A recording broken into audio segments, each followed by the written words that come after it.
Shalom, Bapak, Ibu, semua saudara-saudari yang terkasih dalam kasih Tuhan. Terima kasih untuk Bapak Andreas Tanamas yang sudah memberikan waktu buat saya untuk saya bisa menyampaikan sebagian isi firman. Karena firman ini begitu luar biasa buat kehidupan kita. Karena firman ini adalah suatu pegangan buat hidup kita. Waktu kita menapaki di dalam dunia ini. Bagaimana kita harus lurus dan fokus pada Tuhan Yesus saja. Bukan pada hal-hal yang ada di dunia ini, yang secara real mata yang kita lihat, tapi yang Tuhan mau, apa yang Tuhan ingini, bukan yang kita ingini. Marilah kita belajar bersama-sama. Terima kasih ya sekali lagi Pak Andreas Tanamas dan tim yang sudah mengundang saya sebagai pembicara. Biar ini semua dinyatakan untuk saya pribadi, dan kepada Bapak Ibu yang mendengarnya, kepada tadi ada tante-tante, oma-oma, dan opa-opa yang saya hormati, yang saya kasih di dalam kasih-Nya Tuhan Yesus. Saya mau bicara tentang kasih karunia. Banyak orang tahu mengenai itu arti kasih karunia. Kadangkala saya waktu pergi ke Gunung Kidul atau ke Lampung, kemanapun juga saya pelayanan, dalam hal misi saya dan tim saya tanya kasih karunia. Oke, apa yang kamu maksud kasih karunia? Ya tahu sih Om, tahu. Ya, aku ngerti deh Om. Pasti kebanyakan gitu. Ya tahu kasih karunia itu tuh yang itu. Pokoknya aku ngerti deh Om ngomong aku ngerti. Gitu kan. Sedangkan saya mau tahunya apa sih kasih karunia itu? Langsung dia diam. Dia mikir. Dalam benaknya dia mengerti. Dalam hatinya dia juga mengerti. Tapi waktu mengucapkannya kadang-kala bingung pengucapannya. Apa yang dia serap, apa yang dia tangkap, apa yang dia dapat. Begitupun juga kita. Jangan-jangan kita pun juga seperti itu. Karena saya pun juga mengalami. Makanya saya bisa bercerita seperti ini karena saya mengalaminya. Oh, aku tahu kasih karunia. Ini kasihnya Yesus. Iya, sudah memberikan kita. Iya, begitu. Bla, bla, bla, bla. Tinggalkan. Akhirnya bisa jadi enggak bulat. Bisa jadi apa? Mengembang. Jadi bias. Enggak titik fokusnya. Yang kita mau tangkap kasih karunia untuk apa? Gitu kan. Nah, marilah kita belajar bersama-sama ya. Jadi saya sungguh terima kasih bagi Bapak Ibu yang di ada Victory Sekina ini untuk mau mendengarkannya. Nah, kita buka di dalam Roma 3 ayat 23 dan 24 ya. Saya bacakan ya di sini. Karena semua orang telah berbuat dosa dan telah kehilangan kemuliaan Allah. Dan oleh kasih karunia telah dibenarkan dengan cuma-cuma karena penebusan dalam Kristus Yesus. Coba kita di TSI-nya, terjemahan Sederhana Indonesia, yang saya ambil dikutip di ayat 24-nya tentang kasih karunia. Tetapi sekarang kita dibenarkan di hadapan Allah hanya karena kebaikan hatinya. Dan hal itu diberikan secara cuma-cuma melalui Kristus Yesus yang menebus dan membebaskan kita dari hukuman dosa kita masing-masing. Oh, artinya pas saya baca begini berulang, oh saya tahu jadinya. Oh, kasih kita tahu kasih itu, pemberian. Dan karena itu artinya apa? Oh, ternyata karunia itu pemberian. Hadiah. Kalau bahasa saya buka waktu itu di buku tafsiran, karunia itu memberi. Pemberian. Nah, ini yang harus kita benar-benar sadari. Kita harus benar-benar maknai dengan benar-benar dan sungguh. Makanya kalau kita baca firman Tuhan ayat demi ayat, dan kita harus ulang lagi dan ulang lagi. Supaya benar-benar sampai kita mengerti.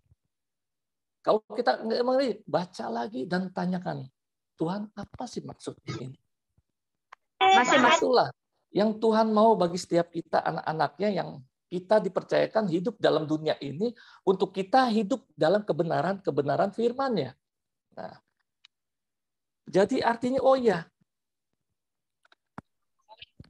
hadiah yang terbesar itu apa? Oh, ternyata kasih karunia itu saya bicarakan, saya artikan itu kita sama-sama menerima hadiah keselamatan yang dari Allah, yang gratis ternyata. Bukan hasil usaha kita. Ini gratis. Oleh karena apa? Penebusan Yesus Kristus yang mati di atas kayu salib. Ini firman Tuhan.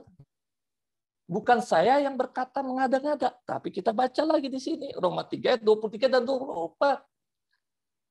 Ternyata kita sudah dibebaskan. Diberikan kemerdekaan, diberikan hadiah keselamatan. Gratis lagi.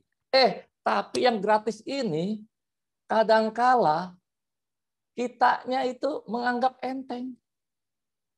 Benar apa benar? Kalau yang gratis kan kayaknya murahan lah. Ya, nggak dihargain lah. Gratis. Coba kita lihat semua. Perhatiin aja dah di luar sana. Kalau orang tiap diberikan hadiah gratis, udah. Banggai saat itu aku sudah gitu, udah dicampakkan. Karena nggak ada usaha yang apa-apa. Karena gratis. Itulah kebanyakan pemikiran kita sebagai manusia di dunia ini, menganggap yang gratis itu kayak murahan.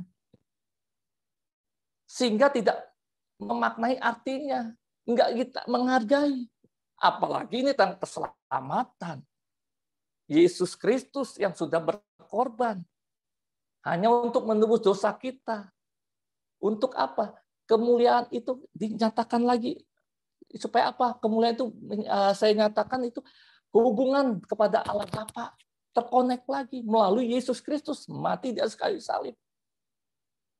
Nah, inilah kita harus mengertiin ini semua nih, memaknainya dengan benar.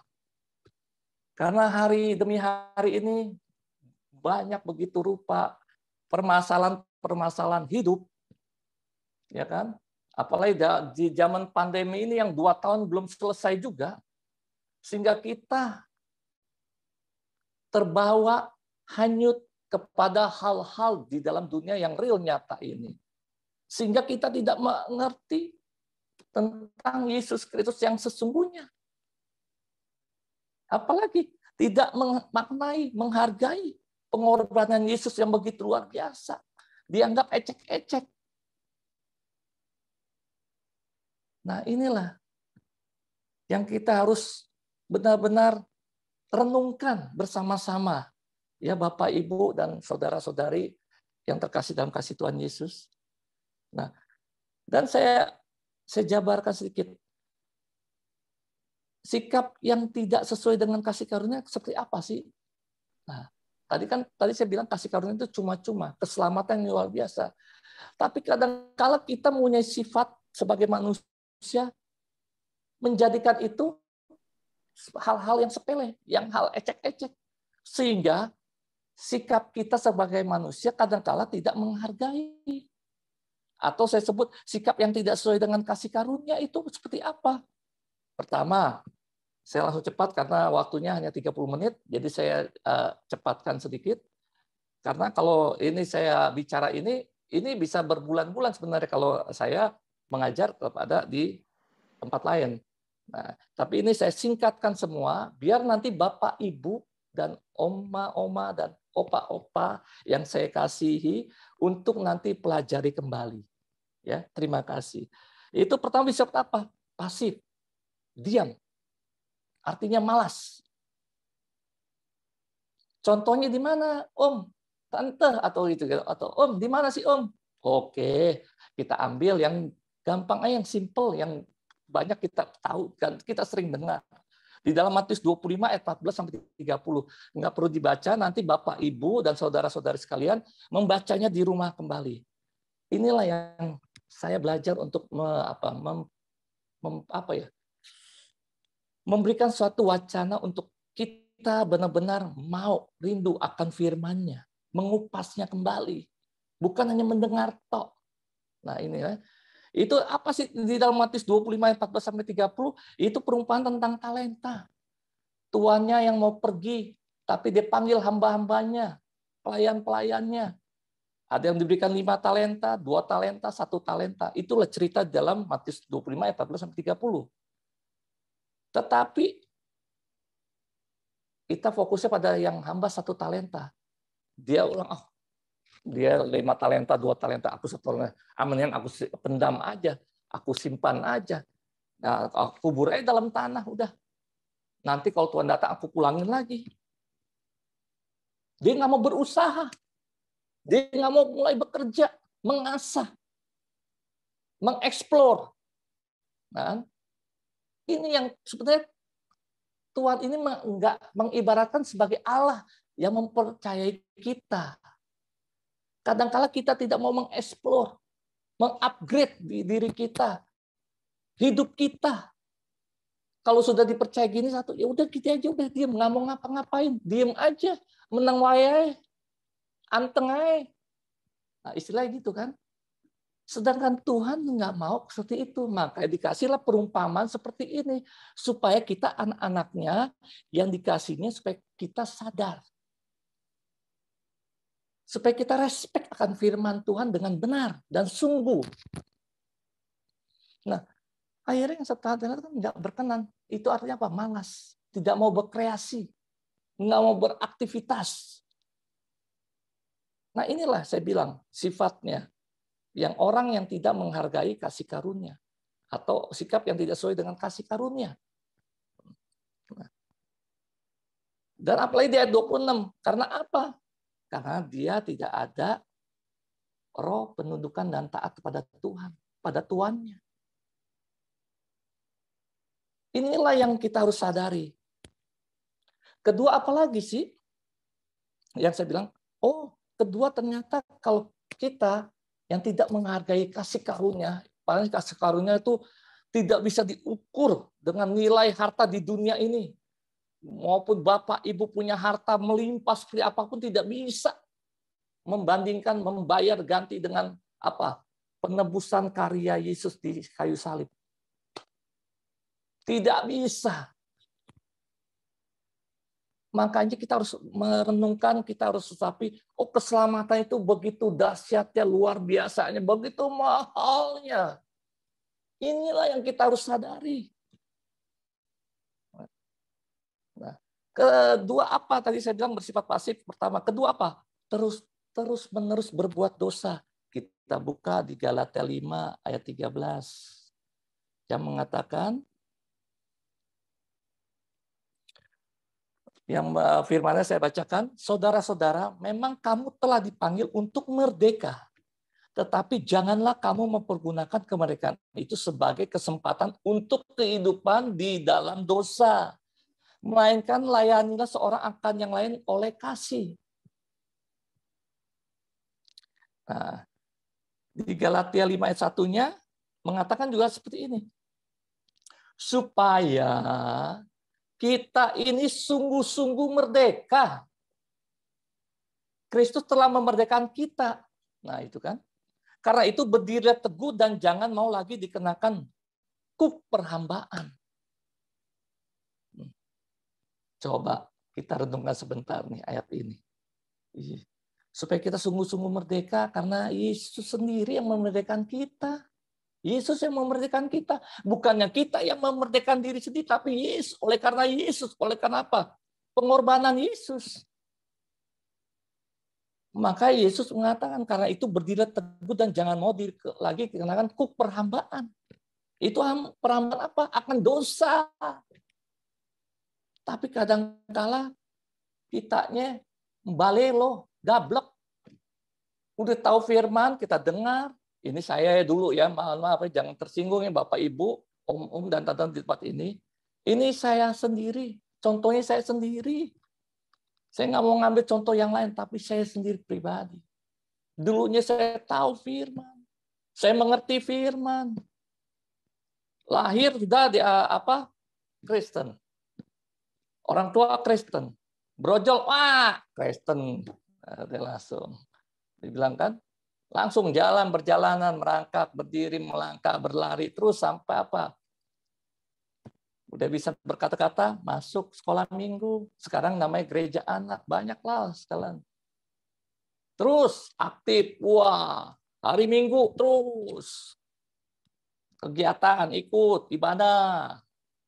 Ya. Sampai remaja, itu terus ya. Firman saya dengar. Mulai dari kejadian, tentang kita diciptakan. Ya kan? Tentang perjalanan Musa, Nabi Nuh, wah semuanya tahu. Kan? Melekatlah dengan fasinya. Tapi entoh, saya tetap masih tidak mengerti ternyata, tidak mengenal ternyata. Bagaimana karya Kristus yang luar biasa, kasih karunia yang Dia berikan pada kita itu keselamatan, hadiah keselamatan yang luar biasa, yang Tuhan berikan gratis, toh. Tapi kita menganggap itu sepele, ecek-ecek, murahan. Sehingga apa? Kita berbohong terus, tetap masih lakukan berbohong. Ya kan? Hari Minggu, haleluya. Senin sampai Jumatnya, haleluya. Marah tetap marah, emosi tetap marah. Ya kan? Gampang sakit hati, kepahitan, iri hati, malas. Tadi udah ada satu malas kan, yang pertamanya. Apalagi banyak hal. Bergosip, memfitnah. Itu sering kita lakukan tanpa kita sadari. Karena kita belum mengerti dan mengenal Yesus. Pengorbanan Yesus yang luar biasa. Itulah mari Bapak Ibu, jangan sia-siakan ini. Kalau sudah mendengar ini, marilah kita jangan sia-siakan karya penebusan Yesus di kayu salib. Ketiga, apa lagi sih? Tidak berani menghadapi tantangan atau kesulitan, atau istilahnya saya ekstrimin, menderita.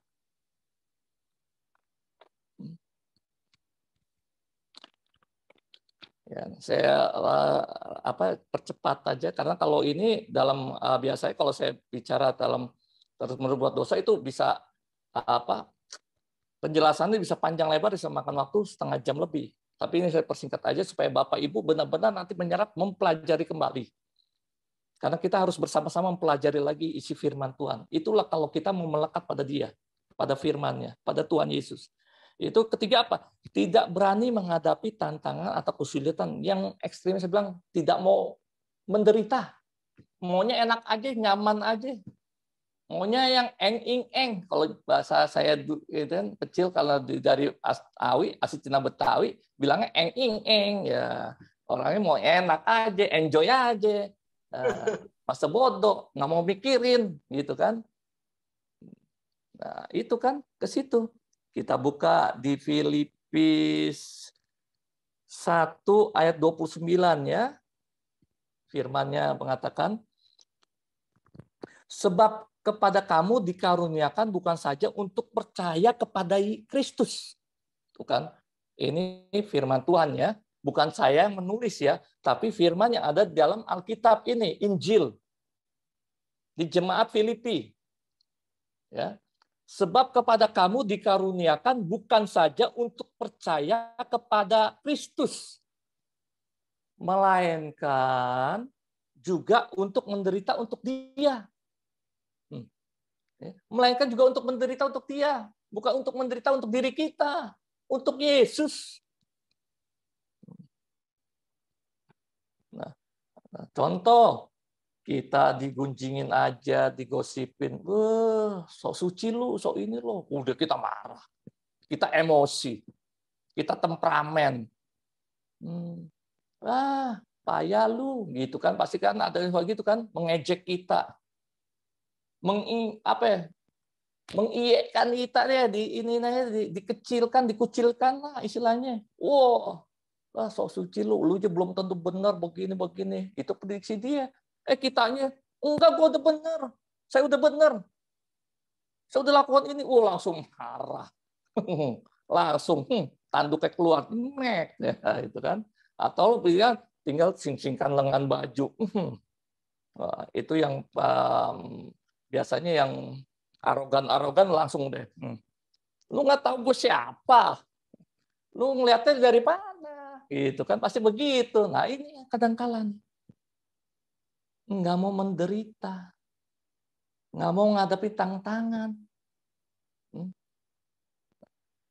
Coba juga kita buka di 2 Timotius ini. Coba ya, saya ada tulis ini. 2 Timotius 1 ayat 8.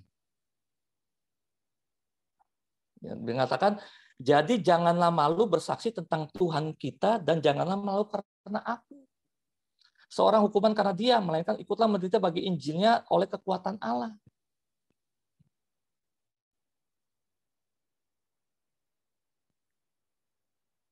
Nah, dan ayat 12-nya, itulah sebabnya aku menderita semua ini, tapi aku tidak malu, karena aku tahu kepada siapa aku percaya, dan aku yakin bahwa dia itu Tuhan, Yesus Kristus berkuasa memeliharakan apa yang telah dipercayakannya kepada kita semua, hingga pada hari nanti kedatangan Tuhan kembali.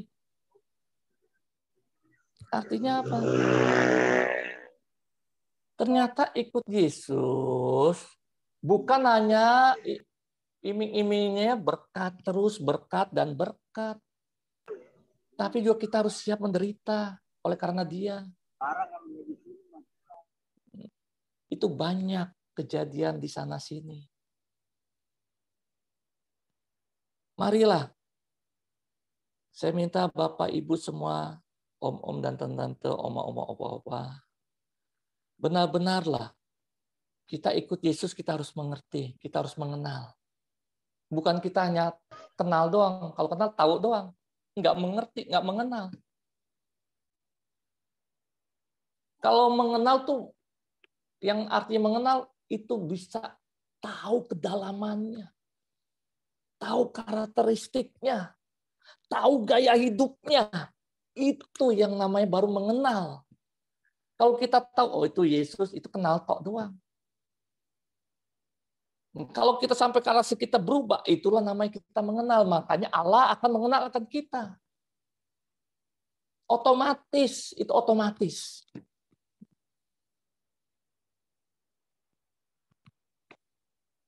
Nah, di 1 Petrus 2 ayat 21 juga mengatakan, sebab untuk itulah kamu dipanggil, kita semua ini dipanggil, karena Kristus pun telah menderita untuk kita semua dan telah meninggalkan teladan bagi kita semuanya nih. Supaya kita ini semuanya mengikuti jejaknya. Artinya kita harus ikuti teladannya Yesus. Teladan Yesus seperti apa? Gaya hidupnya seperti apa? Sifat-sifatnya seperti apa? Itu kita bisa tahu, kita bisa mengenal dan mengerti melalui firman-firman yang kita harus selalu baca setiap hari. Inilah panduan hidup kita di dunia ini sebenarnya yang Tuhan mau arahkan. Ya. Nah, marilah untuk itulah kita harus benar-benar. Kalau percaya, ya percaya sungguh. Jangan percaya asal dari mulut dan lidah bibir kita, tapi percaya dari hati kita. Ini yang Tuhan mau. Nah, saya gambarkan lagi akibat melalaikan kasih karunia apa sih? Tadi kan saya bilang sikap orang yang tidak sesuai kasih karunia. Tadi ada 3. Saya bilang kan, saya ingatin lagi, itu pasif, diam, malas. Kedua, terus-menerus berbuat dosa. Ngulang terus. Ketiga apa? Tidak berani menghadapi tantangan, kesulitan. Nah sekarang, akibat melalaikan kasih karunia apa sih? Kita buka di Efesus 4, ayat 17 sampai 19. Ya, saya bacakan ya, saya bacaan cepat. Sebab itu kukatakan dan kutegaskan ini kepadamu di dalam Tuhan. Jangan hidup lagi sama seperti orang-orang yang tidak mengenal Allah dengan pikiran yang sia-sia. Dan pengertiannya yang gelap, jauh dari hidup persekutuan dengan Allah, karena kebodohan yang ada di dalam mereka dan karena kedegilan hati mereka. Ayat 19-nya. Perasaan mereka telah tumpul sehingga mereka menyerahkan diri kepada hawa nafsu dan mengerjakan dengan serakah segala macam kecemaran. Ya. Ternyata saya dapatkan di dalam firman-Nya itu akibat kita melarikan kasih karunia, yaitu ada di Efesus 4 ayat 17 sampai 19. Pertama apa sih? Pertama apa sih? Kalau kita baca tadi, oh iya di ayat 17, pikiran yang sia-sia. Kalau di BEMK-nya bahasa Indonesia masa kini, sebab itu demi nama Tuhan, inilah yang akan saya katakan dan tegaskan. Janganlah lagi hidup seperti orang-orang yang tidak mengenal Allah dan memikirkan yang tidak-tidak. Nah, jadi kadang-kala yang pertama, karena apa? Kalau kita melalaikan kasih karunia, pikirannya jadi sia-sia. Pikiran secara manusiawi, bukan secara Tuhan yang mau. Apa pikiran yang mau kedagingan kita, kenyamanan kita sendiri. Maunya enak sendiri, maunya kita terus dan kita terus dan kita terus. Maunya, kamu lihat dong, Bapak, Om, Tante lihat dong, sayanya ini gimana, hidup saya ini gimana. Om dan Tante mah enak. Itu kan itu begitu terus. Karena pikirannya sudah dikacaukan oleh si jahat, yaitu iblis. Padahal kita sendiri yang nggak sadar. Kita sendiri yang tidak mau mengerti akan firman-Nya. Jadi dia bilang, si jahat, si iblis. Ya, gampang aja. Iya, iblis nih nyerang pikiran saya. Iblis nih. Iblis terus dan iblis terus. Apaan sih iblisnya apa? Diri kita. Kan? Inilah. Kedua apa lagi? Kedegilan hati. Sama juga kekerasan hati. Sama juga menutup hati. Pintu hati kita tutup. Seperti bangsa Israel. Kenapa sampai 40 tahun Tuhan berikan? Tapi lihat, persungutan sehingga kedegilan, menutup telinganya, menutup hatinya. Maunya bersungut dan bersungut terus, komplain dan komplain terus. Maunya kenyamanan daging nih. Bukannya jiwa yang Tuhan mau ini. Tapi daging yang diutamakan. Maunya apa? Nikmatan daging terus. Maunya ini. Aku harus begini, aku gini. Nggak diperhatikan sama Musa. Musa lagi begini. Dia bersungut, ngomel, ngomplain. Coba kalau Bapak Ibu baca. Itu semua dalam Keluaran. Tentang Musa. Bagaimana dari tanah Mesir ke tanah perjanjian. Baru mulainya mau nyebrang Laut Teberau aja. Dia udah ngomplain bersungut sama Tuhan. Mendingan aku mati di Mesir daripada aku di sini mati begini, nggak tahu Tuhan apanya Tuhan. Udah ngomplain sama Musa. Kan itu. Udah ketakutan. Itulah kalau saya cerita panjang lebar ya. Tapi disinilah yang saya mau tekankan supaya kita mengerti benar-benar mengenal akan Tuhan kita Yesus Kristus yang sudah menebus dosa kita. Yang dia rela berkorban mati di atas kayu salib itu dan mencurahkan darahnya begitu mahal yang luar biasa. Itu tadi saya bilang kedegilan hati itu di ayat 18. Dan pengertiannya yang gelap, jauh dari hidup persekutuan dengan Allah. Karena kebodohan yang ada di dalam mereka dan karena kedegilan hati mereka. Kalau di bahasa Indonesia masa kini, pikiran mereka sudah gelap. Mereka tidak mengenal kehidupan yang diberi oleh Allah. Sebab mereka sama sekali tidak mempunyai pengetahuan apa-apa tentang Allah. Mereka demikian karena keras kepala. Itu jelas ya. Nah inilah. Marilah kita sadari sore hari ini bagaimana Tuhan sudah memberikan nafas hidup, kesehatan buat kita. Ayo kita bangkit. Kita restorasi hidup kita. Kita upgrade diri kita. Ketiga apalagi? Perasaannya yang tumpul. Yaitu sama juga tidak punya perasaan malu lagi. Di ayat 19 yang mengatakan perasaan mereka telah tumpul sehingga mereka menyerahkan diri kepada hawa nafsu. Tuhan. Ngeri kan? Kalau perasaan kita tumpul, Kadang-kadang diri kita menyerahkan diri kita pada hawa nafsu dan mengerjakan dengan serakah segala macam kecemaran. Kalau bahasa Indonesia masa kininya, mereka sudah tidak punya perasaan malu lagi. Urat malunya putus tak istilahnya, kalau saya katakan kayak gitu, kalau saya ngomong kasarnya. Sehingga mereka mengikuti segala hawa nafsu dan hidup cabur sesuka hati. Inilah yang Tuhan ingatkan pada kita sore hari ini. Melalui firman-Nya begitu luar biasa. Ini juga firman ini buat menegur saya, mengingatkan saya kembali. Supaya saya jangan jatuh kembali. Ya. Apalagi bagi Bapak Ibu yang mendengarnya, mari mengingatnya dan dimengerti. Supaya jangan sampai jatuh kembali. Jangan mengikuti Yesus jadi yang sia-sia. Jangan mengikuti Yesus yang asal-asalan. Harusnya mengikuti Yesus yang benar. Bukan yang asal-asalan. Contoh apa? Saya gambarkan contohnya apa? Yang asal-asalan. Ya udah aku udah ke ibadah lah tiap minggu hadir, ya kan? Persekutuan hadir. Mah hadir di mana-mana. Doa semalam suntuk hadir. Waduh, apalagi yang nggak ada? Ayo coba. Ke yatim piatu apa ini hadir, enggak di mana-mana hadir, udah kayak Tuhan Yesus kata Tuhan maha hadir, aku juga harus maha hadir, tapi karakter sifat kita nggak ada berubah-berubah, tetap aja itu juga dibuang oleh Tuhan.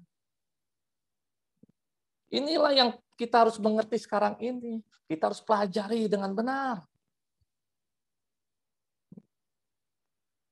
Nah, bagaimana lagi saya gambarkan, bagaimana supaya kita bisa menghargai, memaknai, dan menjiwai kasih karunia.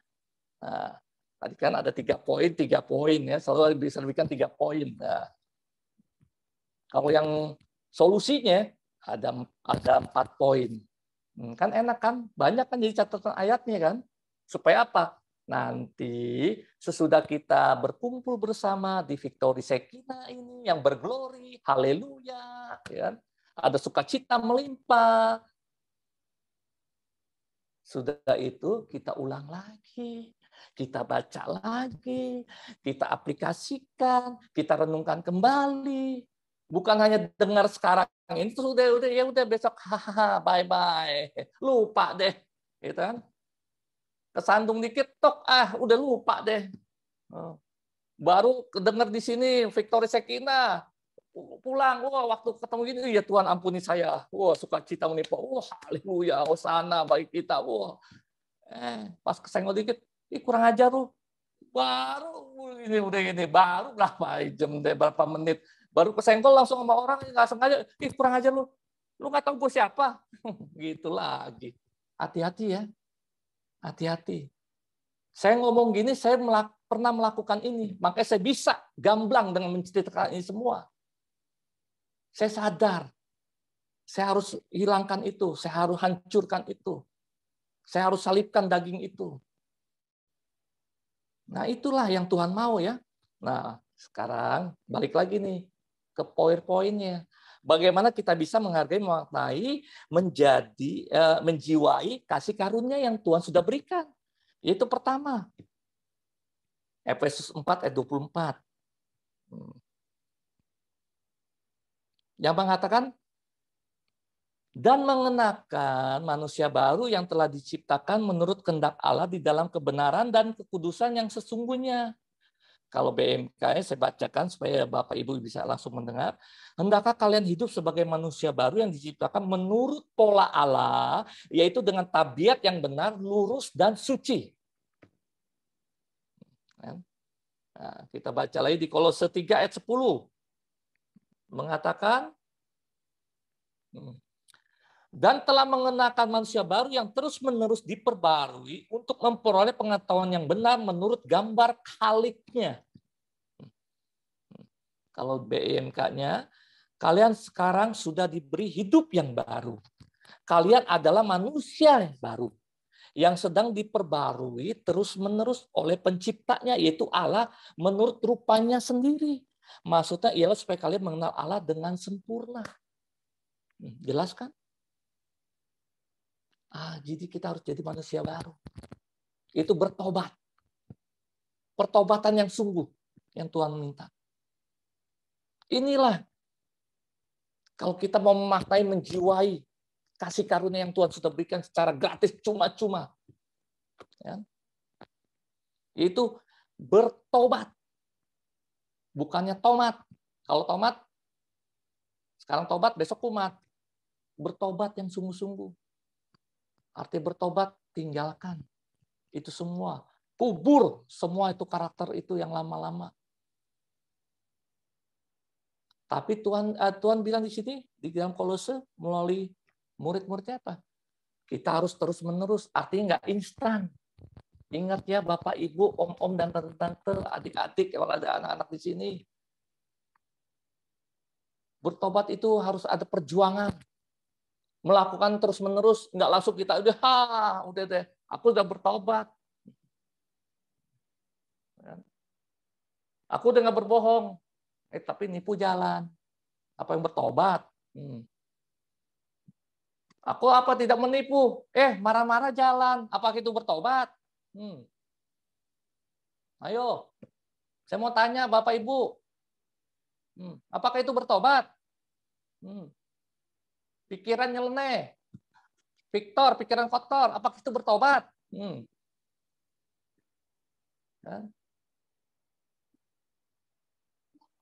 Udah gitu oke, saya udah ngelakuin, nggak marah, nggak ini. Tapi memfitnah, apakah itu bertobat? Banyak hal tentang kedagingan kita. Makanya saya bilang harus kita menjadi manusia yang baru. Manusia baru itu apa? Dibaca nanti Bapak Ibu, Om-Om dan Tante-Tante, yang saya kasihnya Tuhan Yesus Kristus, yang menyertai Bapak Ibu di Victory Shekinah ini. Buka itu Efesus 4, Kolose 3 itu tentang bertobat yang sungguh yang Tuhan mau. Saya tidak jabarkan sini, biar Bapak Ibu membaca dan merenungkan. Supaya jadi sama-sama kita belajar. Itulah yang saya inginkan, yang Tuhan mau semuanya. Supaya kita pintar kan kita harus baca dulu, belajar. Kalau kita sekolah juga kita apa? Mau ulangan kita belajar. Masakan kita ini firman yang sesungguhnya yang jalan hidup kita untuk kita bisa jadi ini. Kok nggak mau kita mau belajar? Ya kan? Kita nggak mau buka, kita nggak mau baca-baca. Main asal gue tahu, saya tahu, empret. Enak aja kata Tuhan. Kalau nggak dibaca mana asal lu gitu doang, denger nggak bisa. Ya, harus lakukan terus menerus. Ya. Kedua apa lagi? Roma 12 ayat 2. Enak ya. Banyak ayat ya. Ini buat PR nih. Kalau saya ngajar gini di Gunung Kidul atau di Lampung, sudahnya saya kan biasa sebulan sekali. Entah bulan depannya saya minta ya PR-nya ya. Bulan depan kalian ringkas lagi, kalian jabarkan, kalian aplikasikan, kalian masih jatuh dalam mana, area mana. Nanti waktu bulan depan kami datang dengan tim, saya bisa melihat. Bukannya saya mau sok-sokan, itu supaya mengasah, menyadarkan kepada Bapak Ibu semuanya. Inilah saya dapatkan pola yang efektif akhirnya. Saya ketemukan. Karena selama saya perjalanan misi, dari 2010 sampai sekarang ini, bersama dengan Bapak Gembala saya. Akhirnya banyak hal yang jadi saya tangkap, saya ketemukan. Akhirnya mesti ketemu dengan rumus yang seperti ini. Baru bisa dong.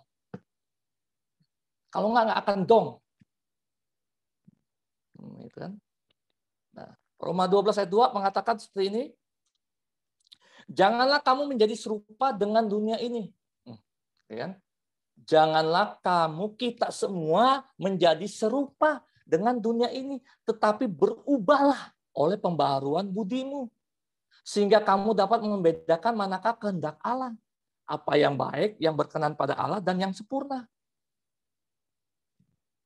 Kalau BMK-nya, bahasa Indonesia masa kini, Janganlah ikuti norma-norma dunia ini. Walaupun kita hidup dalam dunia ini.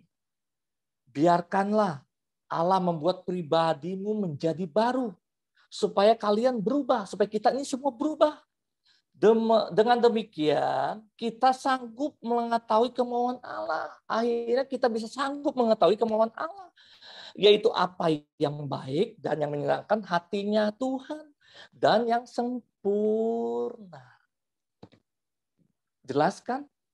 Ini jelas sekali firman ini. Benar-benar menegur saya. Saya harus berjuang terus. Sampai hari ini juga saya harus berjuang terus. Untuk saya mau bisa mencapai ke titik sempurna itu. Walaupun saya masih jatuh bangun. Karena kita harus perlu proses. Nggak mungkin langsung balikan seperti telapak tangan. Mau instan, nggak akan bisa. Dan jangan pernah kita aku udah berubah nih, lihat nih. Saya udah berubah nih. Berubah emang kayak ini, Power Ranger, kayak film anak-anak tuh, atau Satria Baja Hitam, berubah, langsung berubah. Nggak bisa, Bapak Ibu. Mesti melalui proses. Ya. Itu. Tapi waktu proses itu kita lalui, kita harus menerimanya. Ya.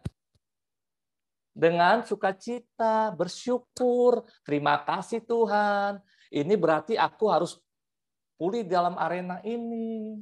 Terima kasih Tuhan, Engkau masih mengingatkan aku. Itu harus begitu.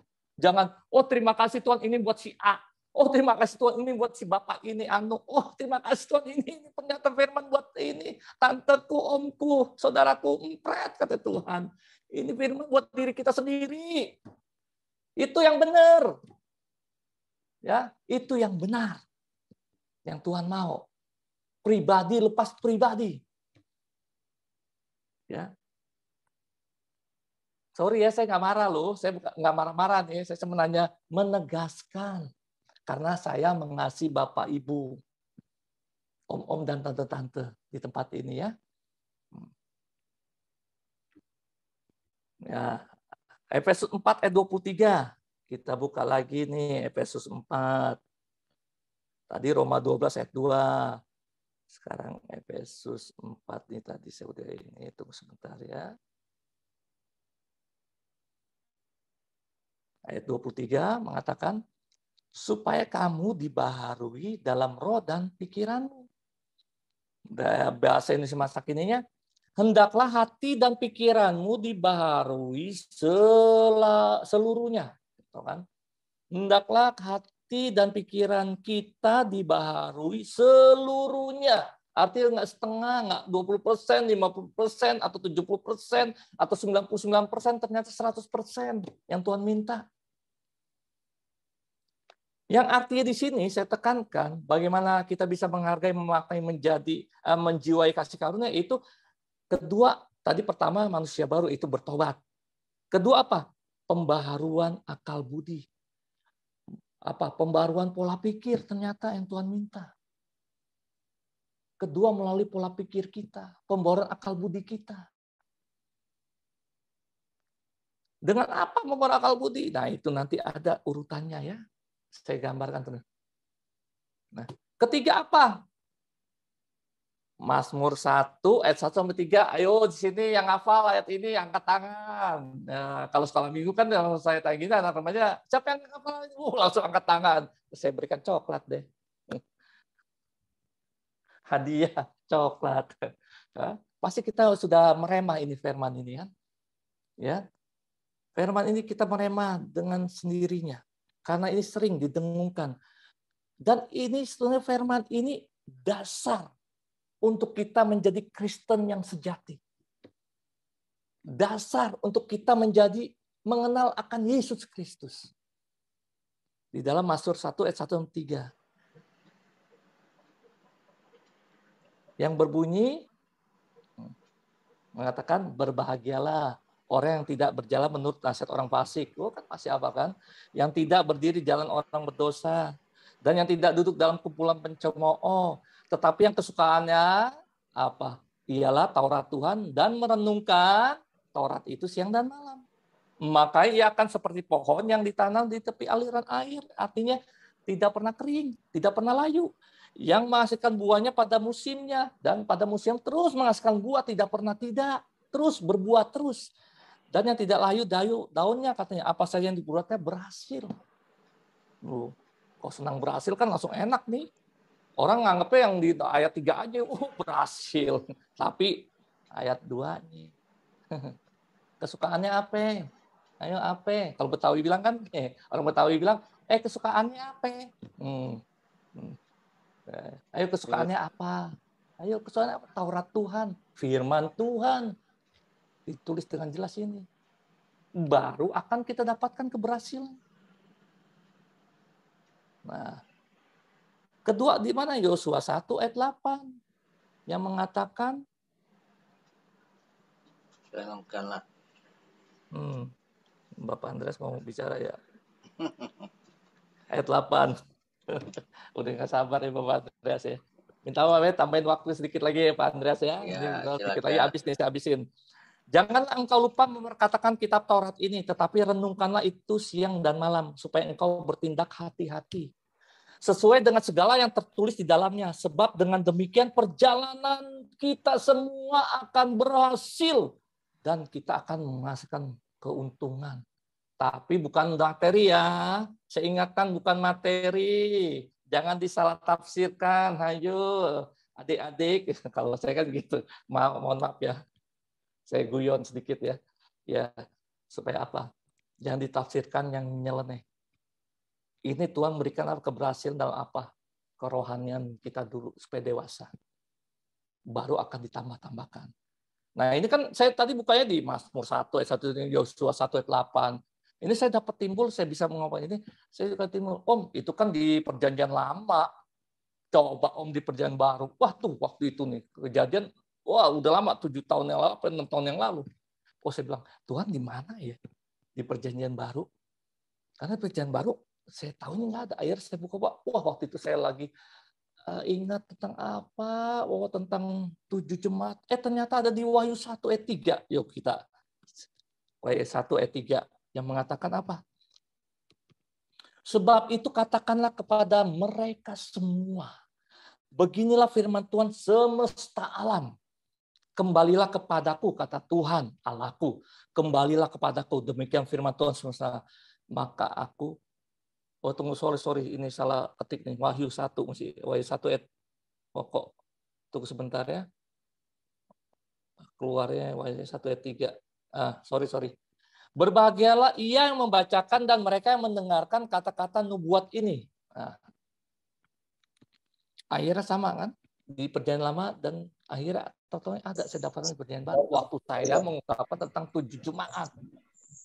Saya didapatkan di sini. Dan mereka yang mendengarkan kata nubuat ini dan yang menuruti apa yang ada terus dalamnya sebab waktunya sudah dekat. Kan? Kalau BIMK, berbahagialah orang yang membacakan dan orang yang mendengarkan berita nubuat buku ini atau Alkitab ini, Injil ini, serta taat kepada apa yang tertulis di dalamnya. Ya kan? Jelas kan? Supaya kita taat kepada apa yang tertulis di dalam ini, firman ini. Sekarang firman Tuhan kan udah canggih nih, teknologinya sekarang ada di HP masing-masing kan. Jadi nggak mungkin, Om, aku nggak punya Alkitab, tapi HP ada, gitu kan. Om, kalau bisa beliin Alkitab dong. Oke, Om belikan. Atau kalau di desa ya, saya kirimkan. Tapi waktu ketemu lagi, kenapa nggak baca? Iya Om, masa Alkitab bawa malu aja? Karena HP-mu mana? Aplikasi. Download itu Alkitab. Udah, gampang deh beres. Karena apa? Sifat manusia ini kita kadang-kadang saya bilang dablek, bebal, bodoh. Karena apa? Kita sendiri yang mau dibawa ke ranah itu. Yang artinya apa? Yang ketiga ini poinnya, melekat sehingga kita jadi mengenal akan Dia. Melekat melalui apa? Firman-Nya. Kita baca firman ini. Maka kita akan melekat. Kalau kita melekat, akhirnya kita mengenal. Dan akhirnya kita akan mengerti apa maunya Tuhan terhadap hidup kita. Apa maunya Tuhan Yesus terhadap tingkah laku kita. Sehingga kita bisa mengenal akan dia, mengenal akan gaya hidupnya. Melalui firman yang kita renungkan, kita baca hari lepas hari. Tapi kalau merenungkan itu, membaca itu bukan asal, ya kayak tadi, berbagai, udah, terima kasih Tuhan, udah bye-bye, tutup. Bukan begitu. Di sini bilang merenungkan, kalau merenungkan juga bukan begini. Bengong. Ngapain? Sampai bengong, ketiduran, ngantuk. Itu bukan merenungkan firman. Kalau merenungkan firman, ditanya lagi, oh ya Tuhan, apa yang maksud firman-Mu ini dalam hidup saya? Apa yang barusan aku baca ini buat hidup saya? Terus kalau kita belum, kita doa lagi, Tuhan beri saya pengertian. Makanya waktu kita membaca merenung firman, harus butuh waktu apa? Nggak mungkin 5 menit, 10 menit. Bisa setengah jam. Itu udah minimal. Itu maksimal lebih 1 sampai 2 jam. Artinya apa? Waktu itu kita harus berikan juga buat Tuhan dong. Bukan diri kita sendiri. Ini yang Tuhan mau. Nah yang keempat apa lagi? Saya mau tutup akhir ini ya. Yang keempat, poin 4 apa? Yakobus 1 ayat 22.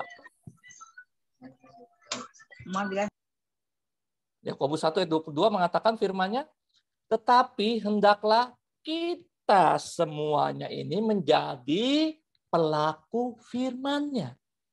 Dan bukan hanya pendengar saja. Sebab jika tidak demikian kamu menipu diri sendiri. Kita menipu diri kita sendiri. Firman-Nya mengatakan, di BMK-nya, hendaklah kalian melakukan apa yang dikatakan oleh Allah. Jangan hanya mendengarkan saja. Sehingga dengan demikian kalian menipu sendiri kalau kita hanya mendengar saja. Kalau kita tidak jadi pelaku firman-Nya. Ini artinya apa? Dan akhirnya saya arahkan itu kita harus jadi pelaku firman. Supaya kita jadi suratan terbuka. Supaya kemuliaan Allah dinyatakan dalam sikap hidup kita. Ya. Ini yang Tuhan mau. Yang sekarang kita harus camkan benar-benar. Kita harus remah ini dalam hati kita. Maka dari awalnya bilang, buka telinga, buka hati.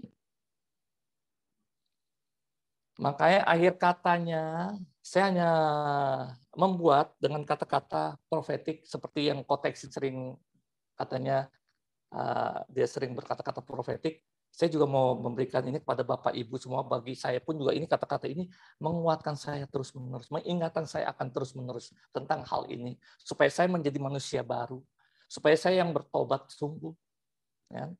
Supaya jadi saya menjadi pelaku firman, dan supaya apa? Kita jadi mengenal Tuhan, bukan hanya kenal. Saya tulis perkataan seperti ini. Yang kesimpulan saya dapatkan, ya. Pertobatan yang tidak diiringi dengan perubahan, ya, saya ulang lagi, pertobatan yang tidak diiringi dengan perubahan bukanlah sebuah pertobatan. Ya. Inilah kata-kata ini saya sering bagikan pada adik-adik rohani saya, dimanapun mereka berada. Saya selalu mengingat ini. Ya. Itu saya ulangin terus, pertobatan yang tidak diiringi dengan perubahan bukanlah sebuah pertobatan.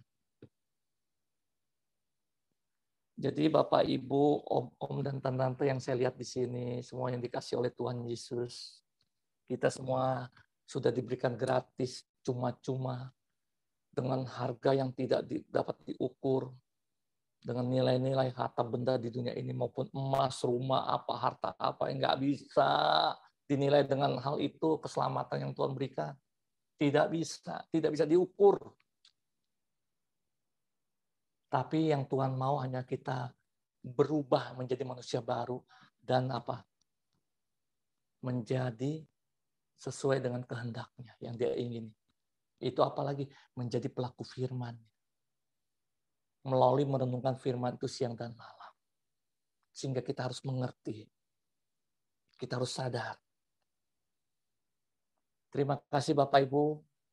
Terima kasih waktunya. Saya serahkan pada Bapak Andreas Tanamas. Amin. Puji Tuhan. Oke, terima kasih.